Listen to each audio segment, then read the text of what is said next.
Covent Garden, the Ainsford Hills wait for a cab in the rain.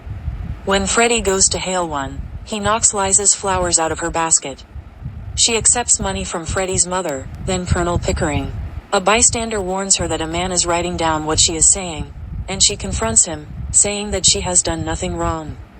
Higgins amazes the crowd by imitating her accent and guessing where they all come from. Pickering and Higgins meet and agree to have dinner, and Higgins fills Liza's basket with money before he leaves. Liza leaves in a cab. The next day, Liza intrudes upon Pickering and Higgins in Higgins's home. She wants English lessons, and Pickering bets that Higgins could not pass her off as a lady at the ambassador's ball in a month's time. Mrs. Pierce takes Liza away to bathe her and dress her more appropriately, and Liza's father arrives and demands some payment. Higgins likes him and gives him £5. A few months later, Mrs. Higgins is writing letters at home when she is interrupted by her son, who shocks her by telling her that he is bringing a flower girl to his house. The Ainsford Hills arrive for a visit, as does Eliza, with her newly elegant accent and manner.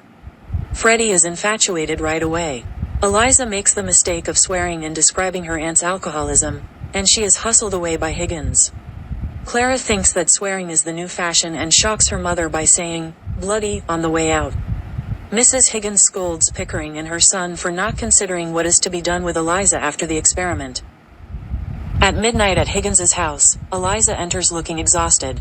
Higgins ignores her, looking for his slippers and crowing over her success at fooling everyone as his own. Eliza begins to look furious. When Higgins asks where his slippers are, Eliza throws them at his face. She explains that she does not know what to do with herself now that Higgins has transformed her.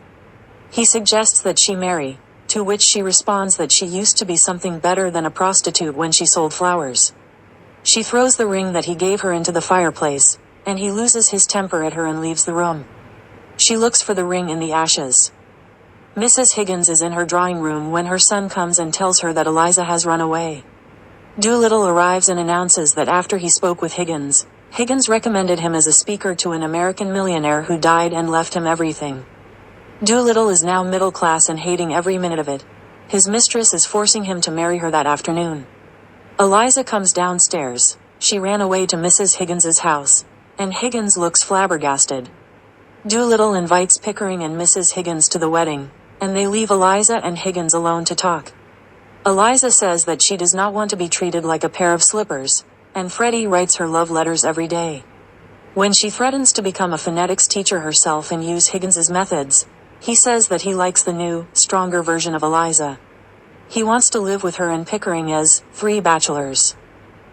Mrs. Higgins returns dressed for the wedding, and she takes Eliza with her.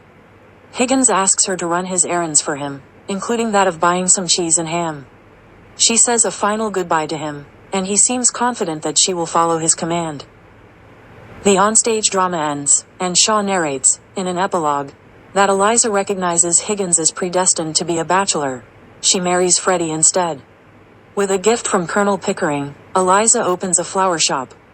The only person truly bothered by this state of affairs is Clara, who decides that the marriage will not help her own marriage prospects. But then she begins to read H.G. Wells and travel in the circles of his fans, and she is convinced to begin working in a furniture shop herself in the hopes that she might meet Wells, because the woman who owns the shop is also a fan of his. Freddie is not very practical, and he and Eliza must take classes in bookkeeping to make their business a success. They do reach success, and they live a fairly comfortable life.